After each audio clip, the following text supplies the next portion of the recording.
Cool. Hey everyone, thank you for coming. Sorry for the delay. We had some technical difficulties, but they're solved. So it's been an eventful week for us. We had a fundraiser last Thursday.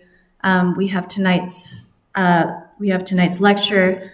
Our immersion students graduated yesterday, so congrats to Elliot and Billy for completing your 8-week immersion program.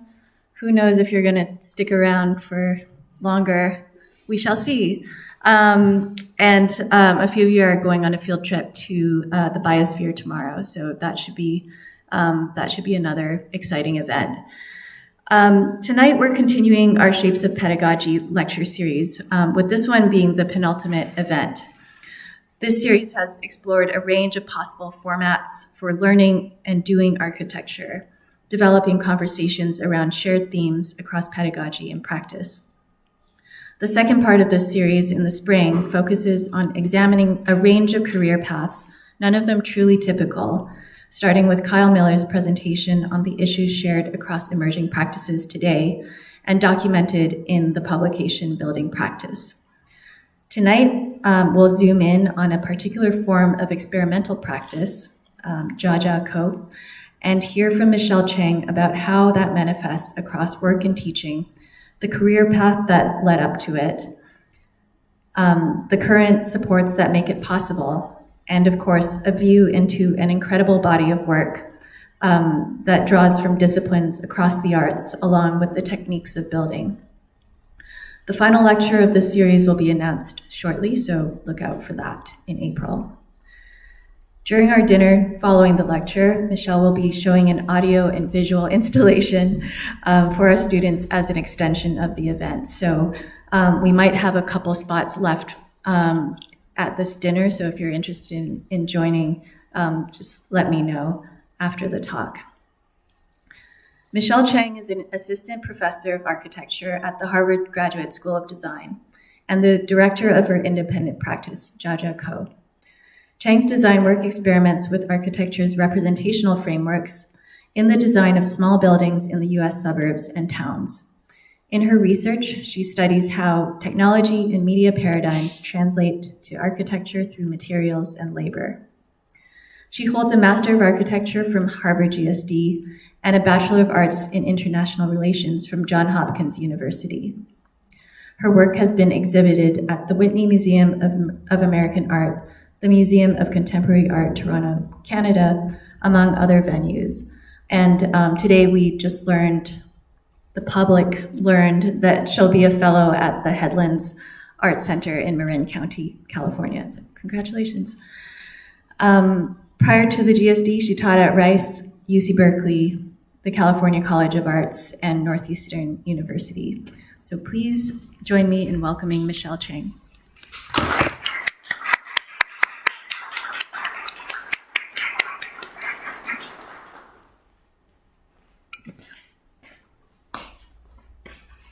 Thanks so much. Thank you to the school for having me, and thank you so much, Stephanie, for that great introduction, for having me here.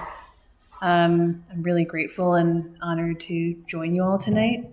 The title of the lecture is Down the Lost Landscape, and it's how I think about my practice generally, which I'll try to explain.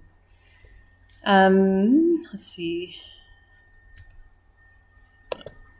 Okay. So throughout the formation of my practice, which I think is blurry, but maybe I say it started around 2014. I've thought about it as a series of desires, predictions, gains, and losses. What's behind the text is a photograph of Mount Tamalpais near San Francisco. Maybe some of you have been. It's a full day hike to go up and down this peak. And when skies are clear, this peak is visible from as far as the East Bay and Oakland. And also, of course, visible up close from several vistas. But as it often is beneath the fog, the mountains form waivers, and the trek up and down may stretch indefinitely. The trail markings that are there can blur, making it important to check wayfinding devices like your phone or a compass, often, but not so much that it starts to slow you down.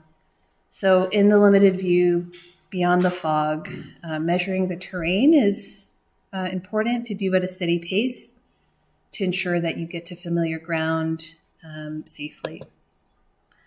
So a hiker navigating through the fog is one of the common analogies used in machine learning to describe an optimization algorithm called gradient descent.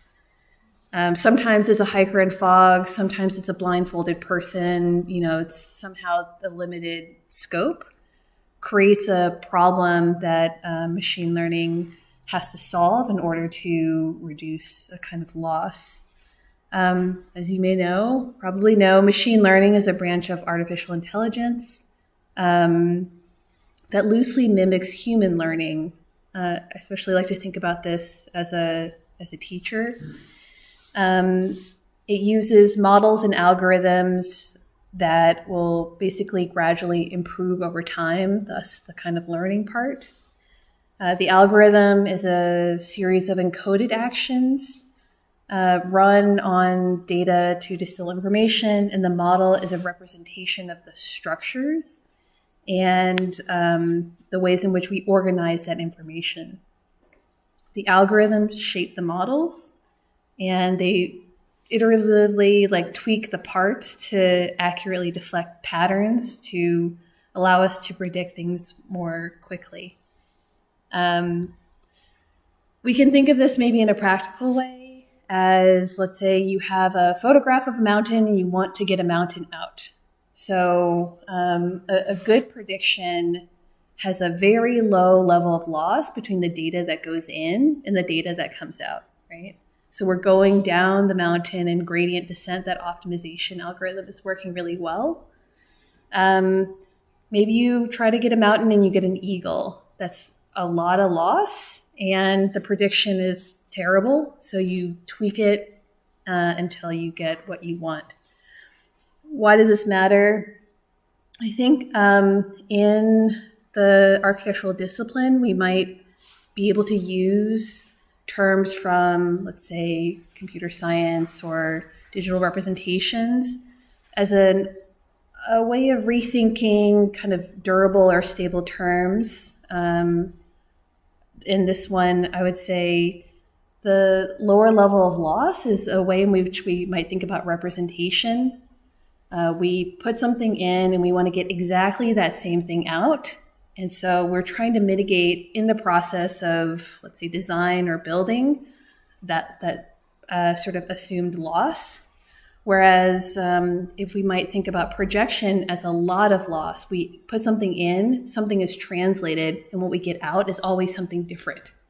As opposed to the machine learning where loss is something terrible because we're trying to optimize data and information.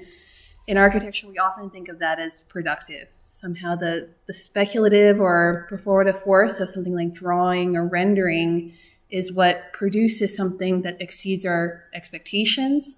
And so it projects something new. The structures and the frameworks behind models that are constantly tweaked in that process of computer learning, what does that have to do with architecture? I think there are, in fact, many in our midst. If we think about representations as structures organizing the way in which we think and approach the environment. In my research and in my work, I look at representational frameworks and I try to establish a kind of narrative in them. So this one in particular is thinking about just how projection works in the architectural environment as moving from systems starting in ways of thinking about visual arrays into temporal grids. So on the left, it's the way in which Brunelleschi might think about linear rays bouncing off a mirror to recreate a sky. Alberti and his perspectival rays trying to recreate a plaza. Durr's use of the grid and the rays to represent a lute. And then that grid now sometimes being pictorial and sometimes being about like how we represent time, like a timeline. So I think about representation as a kind of structure that makes the parts of our environment known and workable.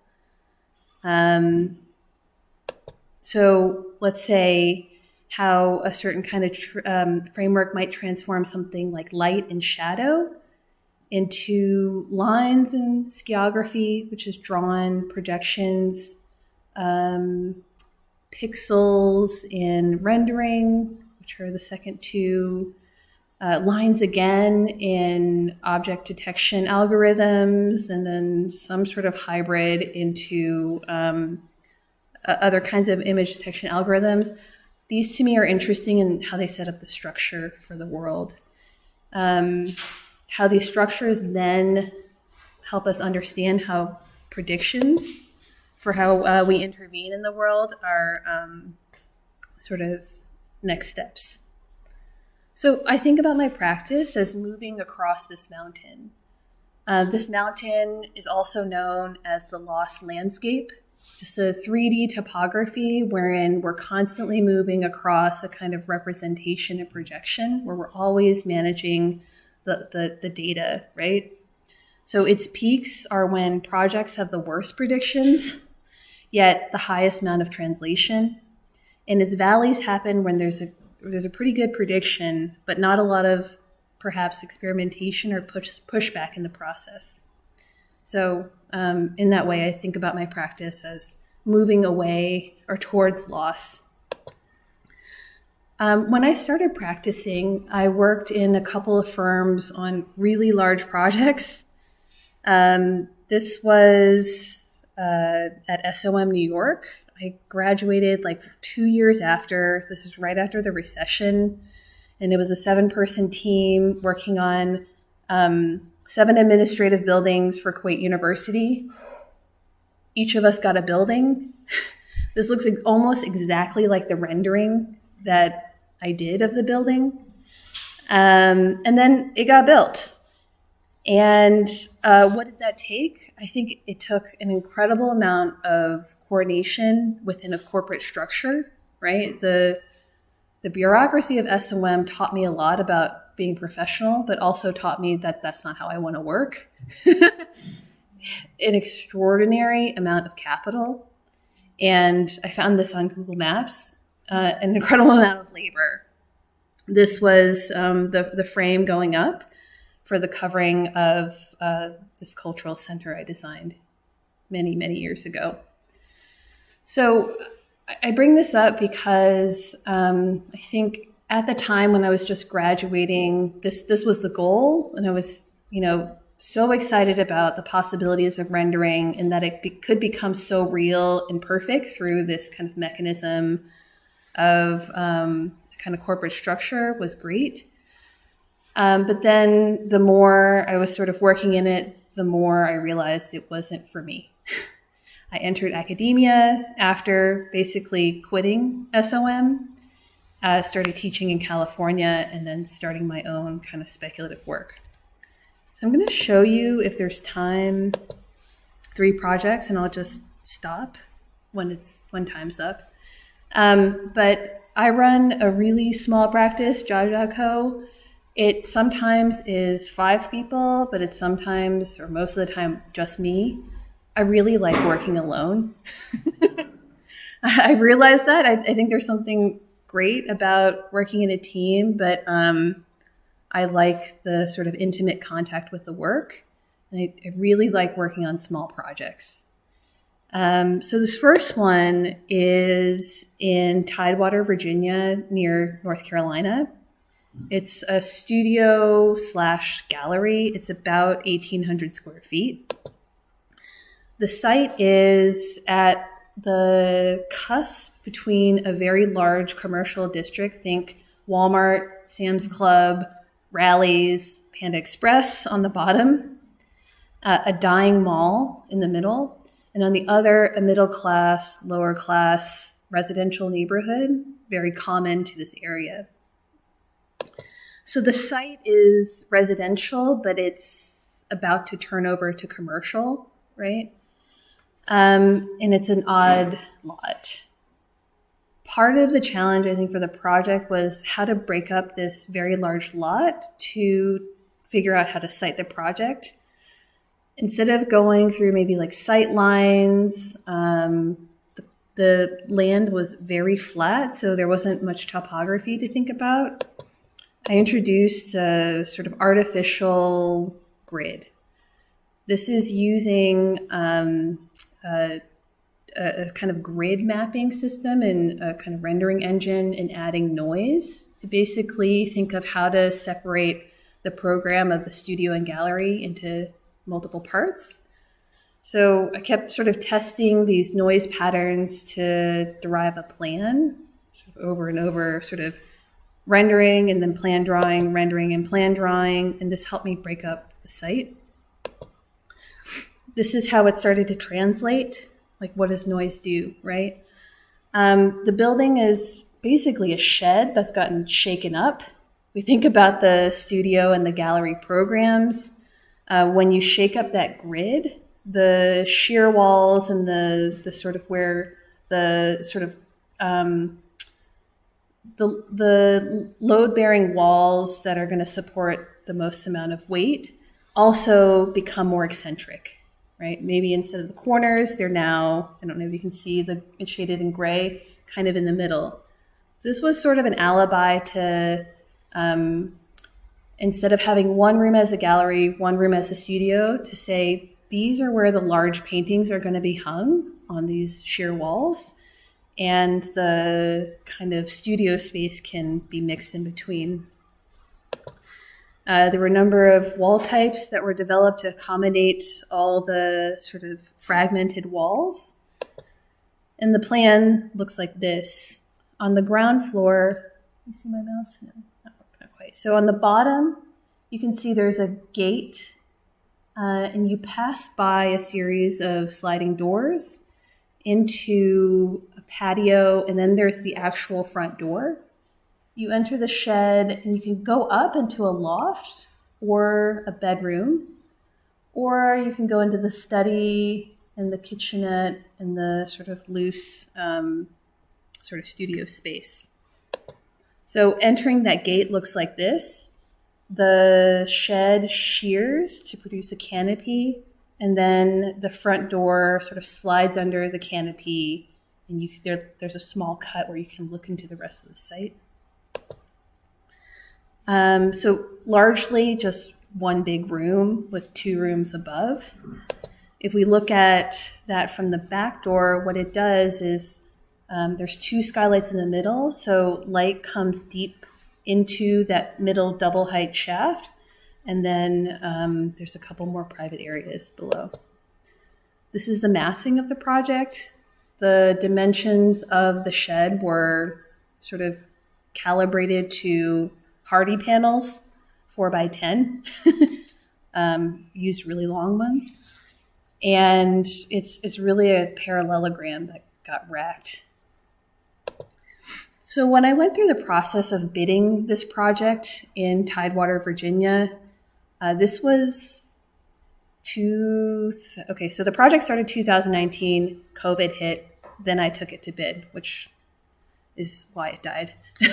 But when I went to take it to bid, this is what I thought the architectural language was. The big box vernacular, trying to make the things across the street look really small. Again, it's 1,800 square feet, right? So I talked to a commercial builder who does the Starbucks and Dunkin' Donuts in town and was trying to do something weird with them. Then I also talked to a lot of the residential contractors in town and just kept getting crazy bids. The lot is a residential lot. And so what I realized after talking to probably 20 builders, contractors, not only there was a kind of conservative logic going on, but that their frame of reference wasn't so much the big box, it was the residential sort of ranch style house it's kind of everywhere in town. So once I started to understand that through conversations, I altered the permit set from something that looks like on the left, more shed-like, more commercial, and literally just pitched the roof so that the wall section has a gutter, pitched roof, shingles, but from the main street side, it still looks like a box. And then permit immediately went through, immediately got lower bids. And so that was super interesting to me. Like my conception coming from working in New York, San Francisco, in these sort of metropolitan areas and going to Virginia, my frame of reference didn't quite fit. So the building had to change.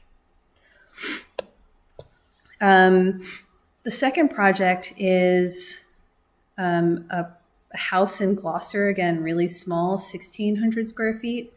Gloucester is about an hour north of Boston. It's a fishing town, and tourists flood in the summer, but outside of the summer, it's extremely cold, and it's largely locals. I lived here for a year. So the site is by the water.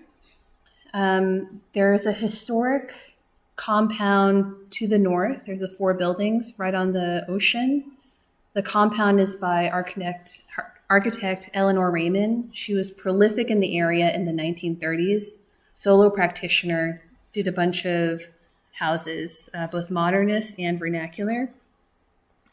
One of the couple who lives in the house above has another piece of land to the bottom right there, actually quite large, that they wanted to do another house on. Even though the lot is very large, there's a marsh, and that marsh has a 100-foot setback, which then cuts off most of the buildable area, right? So what was left is this kind of triangular site.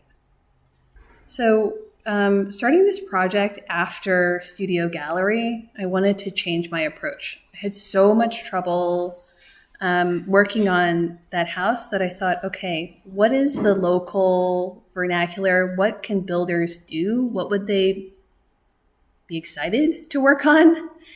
And instead of starting from scratch, I went into the archives to look at the drawings of this historic compound and really just took one, sliced it in half, and put it on the triangular site.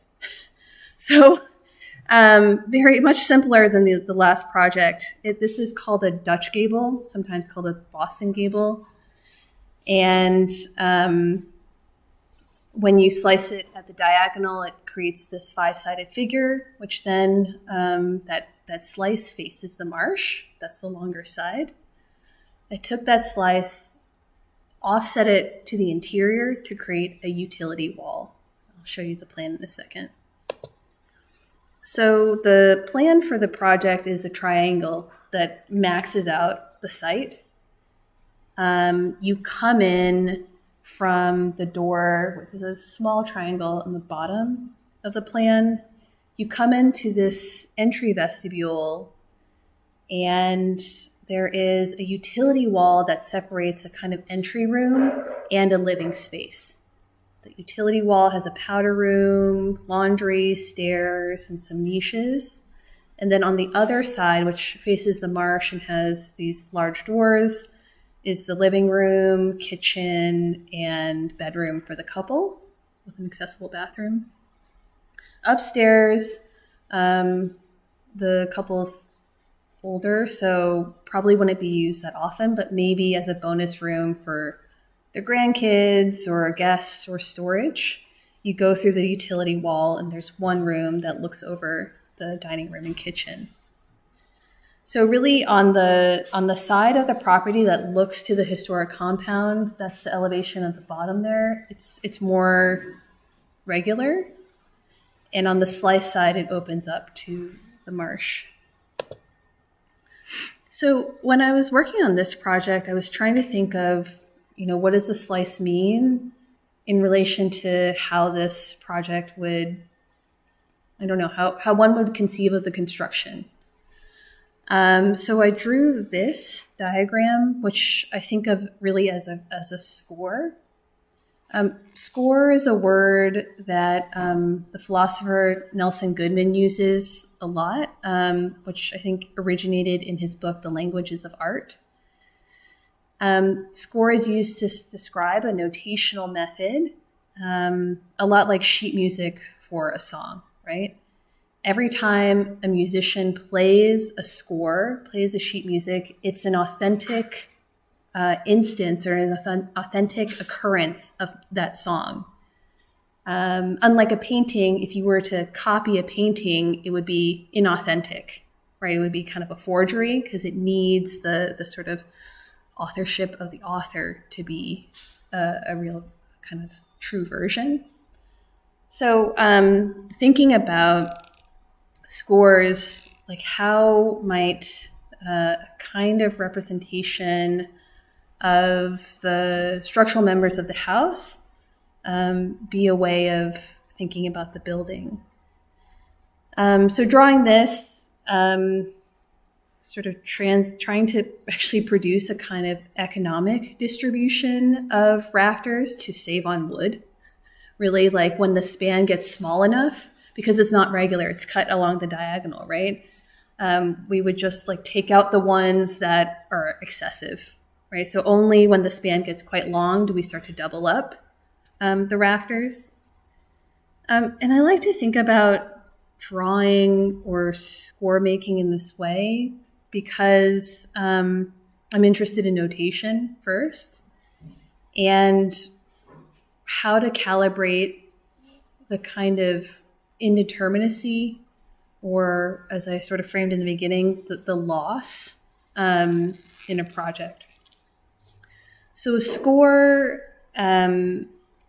is like music, but not all musical notations are scores. So what is on the bottom right is sheet music for a John Cage piece, where it's beautiful, but the musician has to draw from each point a perpendicular line in their mind to one of the lines to play a note, a certain sort of amplitude and a certain sort of quality of sound. So this would actually not be a version of a score as I think of it, because there's so much indeterminacy. Like there's so much room for projection in every performance of the piece, right? On the totally other side, we can think about electronic music, something that is so dialed in and so granular that if we were to write out every single note, it would be almost impossible for a musician to play that again. It's so highly specific that the room for error is large. We can think about architectures that are like this too. It's so detailed. It's so so many pieces that there's a kind of loss of control. So in this project, after working on the studio gallery one, I was interested in representation. I was interested in not having too much loss. Some of the installation work I've done, I've purposely gone one way or the other to allow the builder, or to just see how the builder would produce a kind of texture or other form. And maybe, let's say, like pedagogically, through teaching, how students calibrate this sort of precision towards their ideas of representing their initial moves, or allowing representation to produce a kind of other is also something that I think about a lot. So that diagram is translated into something like this, a kind of framing model. And you can see that sort of offset wall I was talking about before that carries the stair and the sort of powder room. On the roof, there's a large skylight that is shaded in purple. I don't know if it's showing up. That just barely misses where that wall is. So on the interior, where the vestibule would otherwise be pretty dark, it's small, the windows are not incredibly generous to cut down on costs. There's a small gap where the skylight brings light into the space. That looks something like this. So at a particular time of day, especially the morning, the sun sort of kisses that aperture and brings light deep down. Last project, we okay on time? Okay. Last project is on a dune. This is in the Midwest. And the site is pretty crazy. On one side, towards the south, is a pine forest. And to the north, it's all sand. If you can see the windrows on the left, you can see how the wind is moving and the topography of the landscape is kind of going with it. This is what the site looks like. The trees in the back. There's a building footprint right in front of the trees. And then to the front of that is just a ton of sand. So I was interested in, one, how to design a building that could get built within a modest budget. And then two, understanding the movement of the sand and the site in a way that would somehow inform that project. When I started this, I texted one of my landscape architect friends, and she said, the one thing you have to know is that the dune is always moving. It's the critters, it's the sand, it's just never going to stop. And so don't think of the ground as a stable condition. So I started playing with these, I don't know how to call it. It's kind of noise program where these are really animations to generate noise that is a kind of representation of sand. And as that noise is sort of pushed in one direction, it's a kind of like cellular automata model, but it doesn't matter. They mimic the behavior of dunes growing from wind. And so I was trying to just sort of play around with this, not as a kind of one-to-one, this is what dunes look like and this is what a building should look like, but just to sort of think about the site. So when it started, the client wanted a kind of modest cabin with what he called a light and sound tunnel.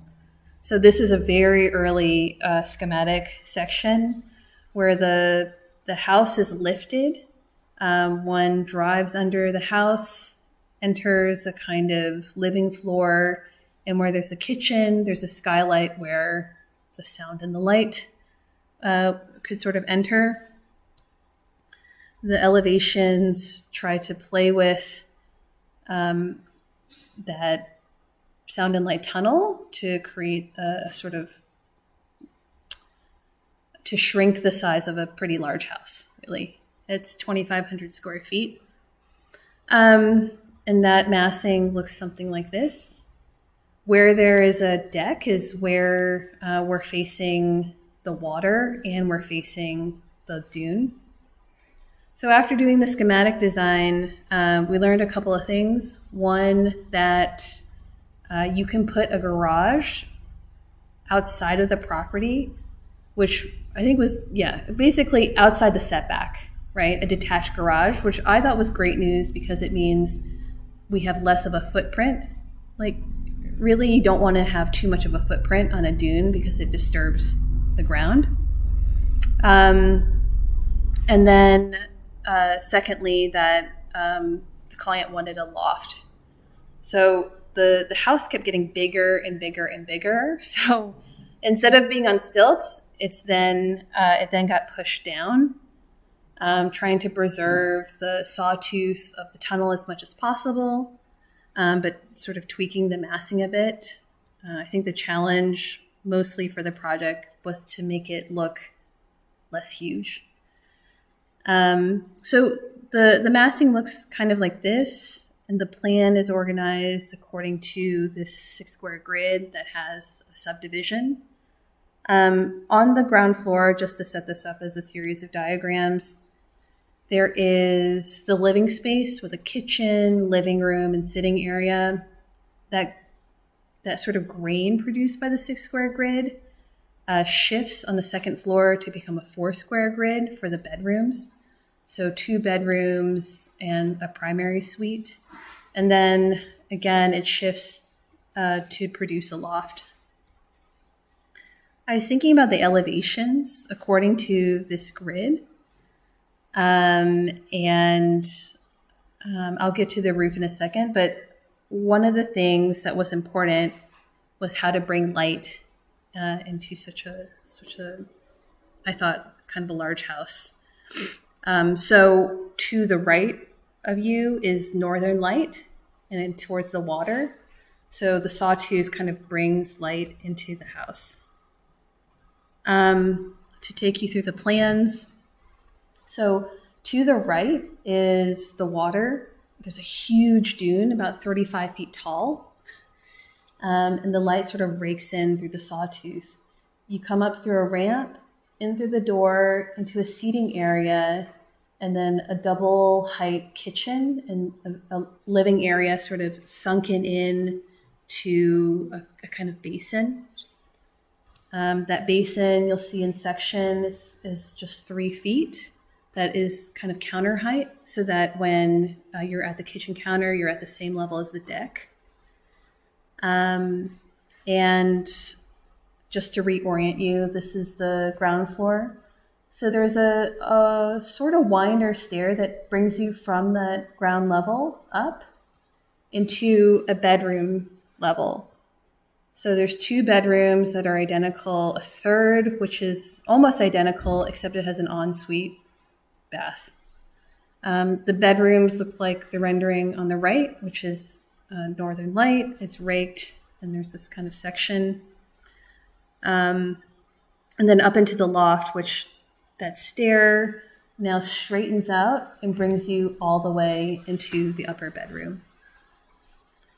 So the bedrooms are stacked horizontally like this. And then there's a moment in the living area where there's a closet that brings light basically all the way through the kitchen. So one of the most challenging things, I think, was how to design this roof with a sawtooth. You don't want a sawtooth. So the site, I can't disclose, but it's in a very snowy area. It's just like, I don't know, it doesn't make a ton of sense. So figuring that out was important. The direction of the sawtooth is in the same direction as the sand. And what was simply an extruded section before now has, I was playing with these diagrams a lot, a slope also in the direction towards you. So that sawtooth is sloping down, and where that cut lands at the end is on a column and where a closet stops. So that became the interesting problem, like tweaking the sort of typical pitched roof house into a sawtooth and tweaking the sawtooth to deform to the site. We try to use typical materials as much as possible. One of the challenges was, if you remember from the elevation, having a kind of nice, clean window, but didn't have enough money for it.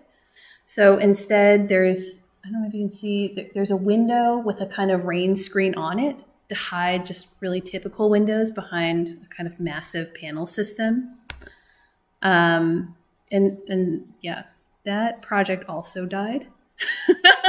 This is like, I was trying to think of, how to frame this. So I think there's one way in which I think about my practice as representation, whether that's rendering, drawing scores, using these programs that I find that are sort of like digital models, allows me to rethink the sites that I might have preconceptions about. And then there's this other, which is a lot of my projects that I work on don't get built. And so in a way, they're always projections. And, I've been on the tenure track for 6 years. And, the tenure track is an interesting condition because I need to publish a lot. I need to make a lot of stuff. Installations are super important.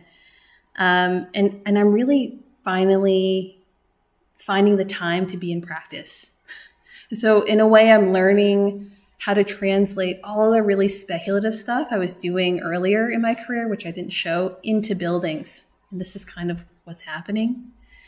But I think about my practice like this, which is the architect's relationship to representation, to me, is always mitigating a kind of loss that is both productive as a kind of means of experimentation, but also necessarily one of trying to produce representations of the real. So I think over time I started at the bottom and now I'm trying to get here. Thanks.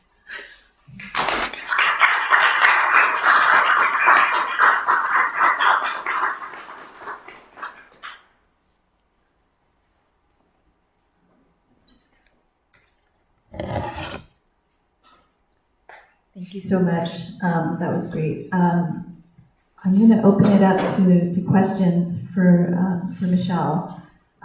Does anyone want to kick it off?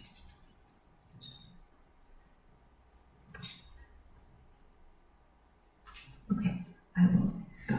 Yeah, yeah, sure. Okay. Well, that was super interesting, and I haven't seen this version of the presentation before. I think I'm in my mind knowing your work with the rendering and the installation and these kind of built experiments and translating that into something real with, you work alone, but you're in conversation with so many, a new audience, like a practical audience. So how do you talk to them, and how do you present these projects which have priorities around weird details, obscure ways of thinking about site and thinking about materiality and imaging the project? Is the conversation with a contractor, for example, a typical one? I think so. I think what I've learned, so starting working for firms that were doing really large work and then also working in firms that were more boutique, I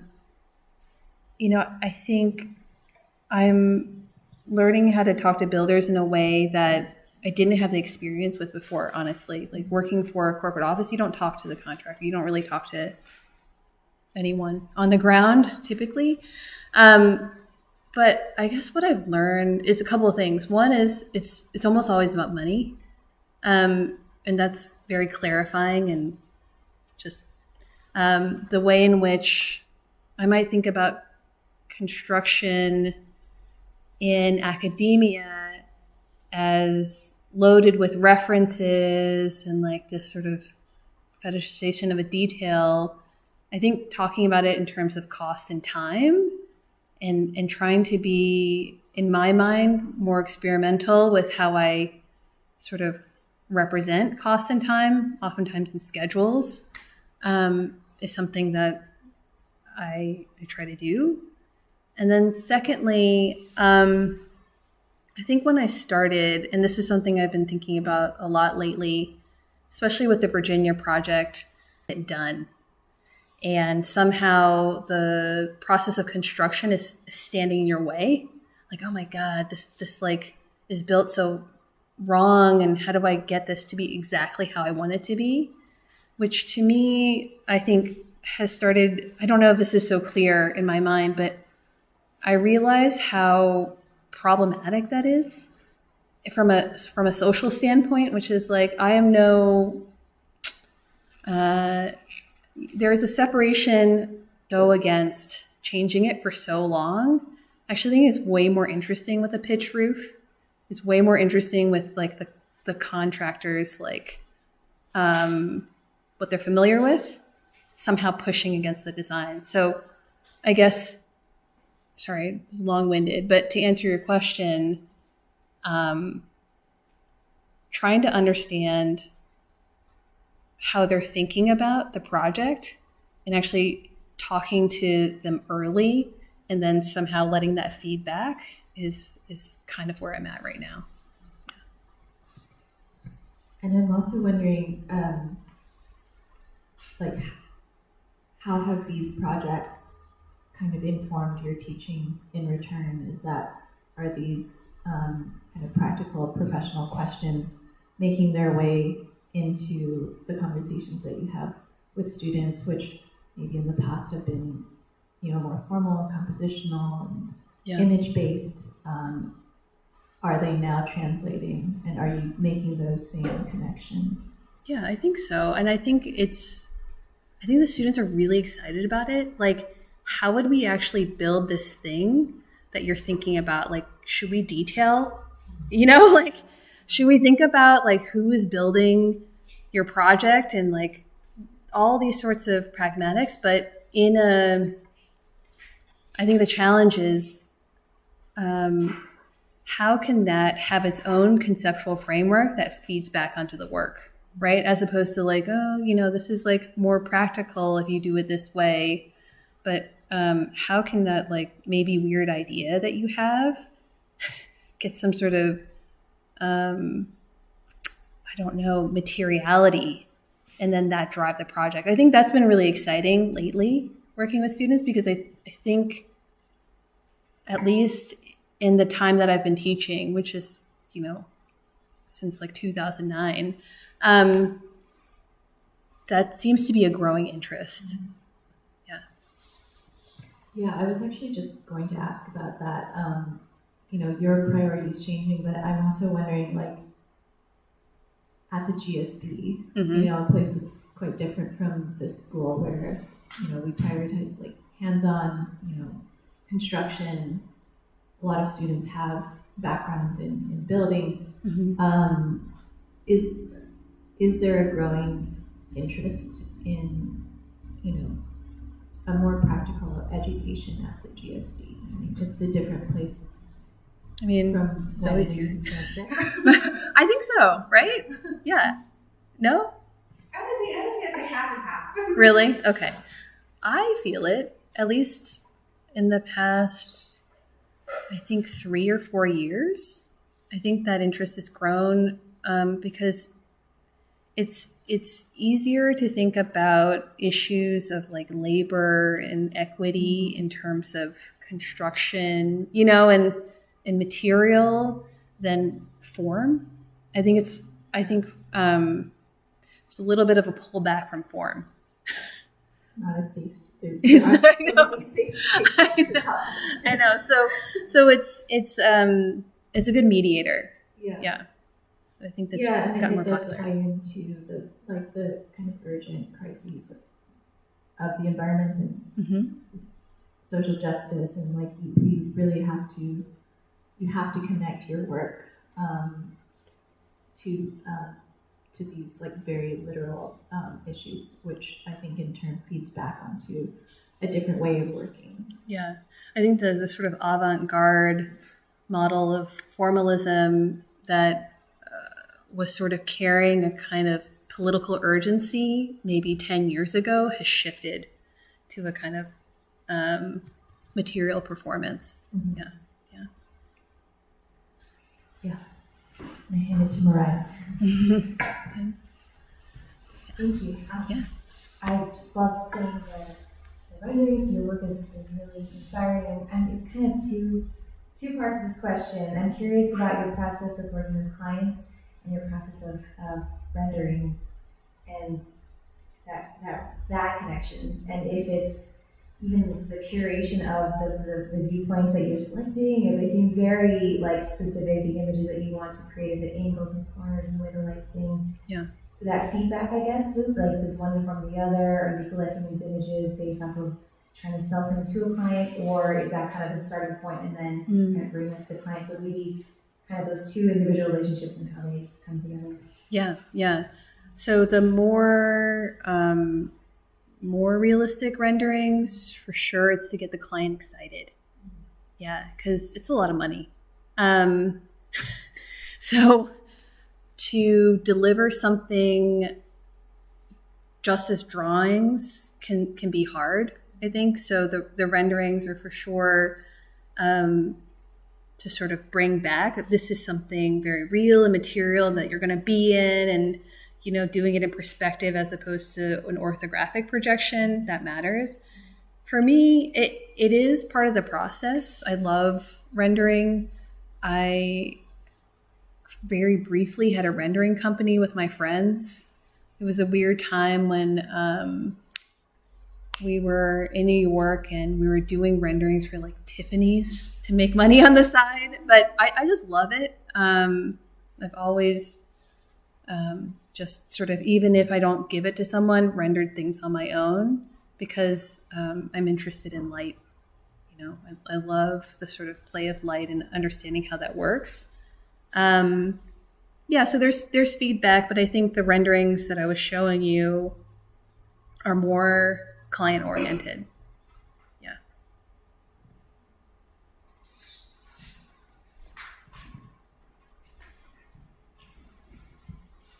Hey, I have three questions. So Okay. the first one is, what exactly motivated you moving from SOM to academia world? What exactly it is? And the second question is, what do you start on the AIA license? And the third one will be, what is the most unique thing in GSD? Because I know you have been teaching in different places. Oh, yeah, okay. And the GSD is always my church. Oh, really? That's interesting. Because there's so many Kenzo Tange, IMPay, or everybody is there kind of. Yeah. I'm following those kind of masters, so Yeah. Thank you. Sure. I want to know what's the most unique thing at GSD. Okay. I'll answer in the order that you asked. Yeah. So when I was working at SOM in New York, which is on Wall Street, it was also when Occupy Wall Street was going on. So I graduated in the recession. It was the only job. No one was hiring. I worked for a professor for a year, Scott Cohen, and then worked for SOM, and I really learned a ton. I enjoyed it, but it wasn't a good fit. Some weeks I was working 100 hours. It was pretty brutal in terms of the hours. Things just had to get done. It was a small team, and I think living in New York on that schedule got to me after a while, especially working for the kinds of clients we did. Learned so much, was like so valuable in so many ways. But I think at some point after a couple of years, I knew it wasn't a good fit. And then, I just quit and went to California. And I worked for a museum and then wasn't sure what I was going to do, and then started teaching at Berkeley and CCA. I never thought I was going to be a professor, and now I am. I just really loved it. I love working with students, and I love research. You get to get paid to read about strange things. You meet all sorts of people, like I'm here right now. This is an incredible life in some ways that I didn't know was there. Yeah, so that's that one. AIA. So I have changed my mind. So it's tricky. Yeah. But don't judge me. I feel good architect doesn't necessarily to have a license. Yeah. It's not required actually. I agree. I think I've historically agreed, but I think I've been in situations where if I had said, as a what I look like, right? If I had said I belong to the AIA, I'm licensed, it would have given me more clout, and I think that matters. And so I've changed my mind. It's just the reality of things. Yeah. And the last one's really hard. I don't know. I think every school is different. It's not. Actually, I should say something better. I mean, you should go there, attend, and just. I think. How about this? It depends on the environment that you work the best in, right? So, and you have to kind of know yourself. If you like a small, sort of close-knit group where there's a lot of banter and discourse blended with having drinks and like barbecue, rice is perfect. This like these sort of it matters. Like this is the environment where you're the most creative. If you love big school, tons of difference. There's real estate, landscape, urbanism, housing. There's like the university. There's the music. And you love being like in that energy, that's the place, right? If you love competition, which, it's totally valid. You love like that energy of competition and like looking at everybody, that's the place.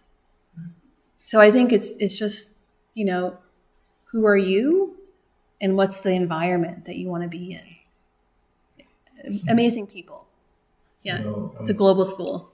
I'm very envy Jesse's connection because you have a Japan studio, something like that, and Toito-san give the fully support on that studio, so you can get the best thing in Japan, literally. Yeah. If that's what you want, then you should come. Thank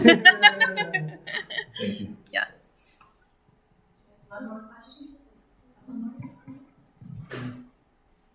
I was just going to ask about back to representation and the limits of representation. I wanted to know, just out of sheer cheeky curiosity, what's the most absurd thing you managed to get away with representing? Like, what is the hardest thing that you actually managed to pull off? Oh, well, that installation work for sure. But I did an installation in 2020, right before COVID, in LA. Where I'd won a competition for this group called Materials and Applications. It's an architecture gallery nonprofit. And I designed a score. It's just like a schedule of what a builder could do. It's very like Solowit. I designed that and the builder built it as a pavilion. I can't believe I got away with it. And so the thing with the score was he and subcontractor built the same room over and over at different speeds. So, and there was somebody checking and we were in contact and I was like, the first time you build it normal, then slower and then slower and then slower, and to try to understand what kind of textures and effects would be produced. Yeah. I was wondering if you would know right away. You knew right away. Oh yeah, I can't believe, yeah. that one for sure. Yeah. There's a question over here. Did you have a question?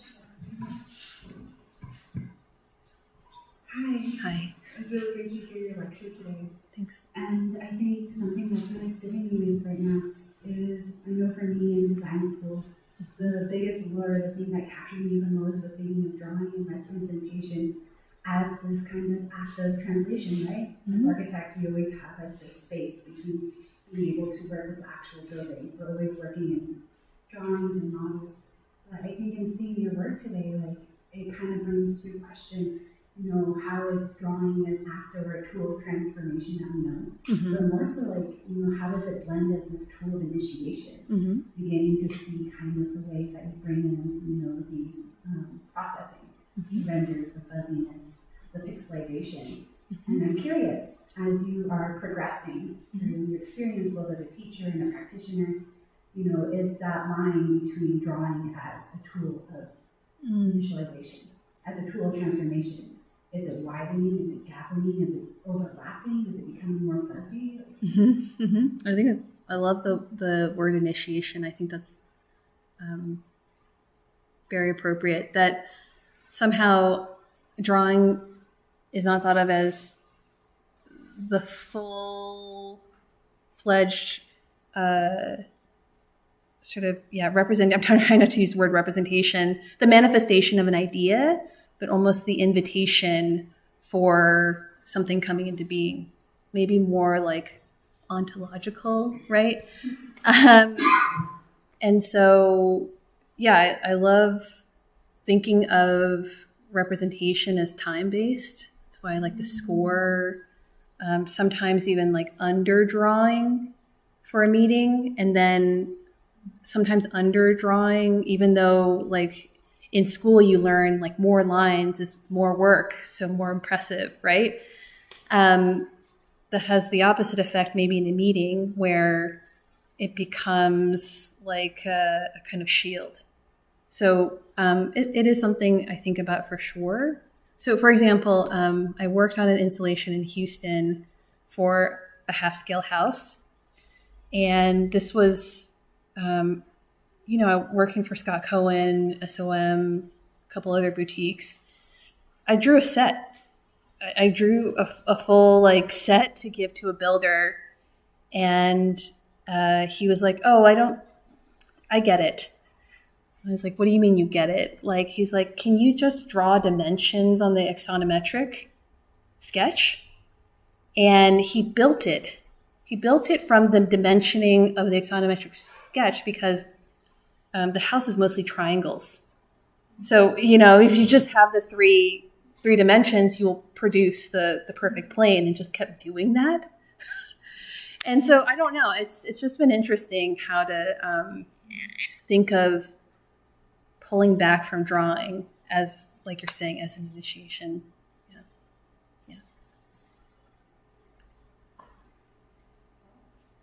That was amazing. Thank you so much. Thank you. Thanks for having me.